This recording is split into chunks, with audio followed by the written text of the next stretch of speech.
சூரியன் தலையை ஆளுகிறான். முகத்தை ஆளுகின்ற கிரகம் சுக்கிரன்.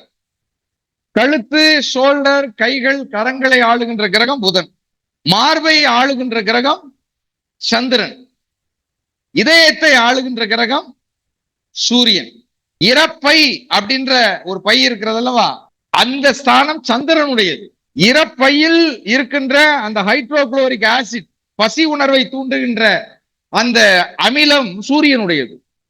கல்லீரல் என்பது சனியினுடையது. நுரையீரல் என்பது சனியினுடையது. மண்ணீரல் என்பது செவ்வாயினுடையது. அதற்கு பிறகு சிறுநீரகம் என்பது சந்திரனுடையது. குடல் பகுதிகள் அனைத்தும் புதனுடையது. ஜனன உறுப்புகள், கழிவு உறுப்புகள் ராகு கேது உடையது. தொடை குருவியுடையது.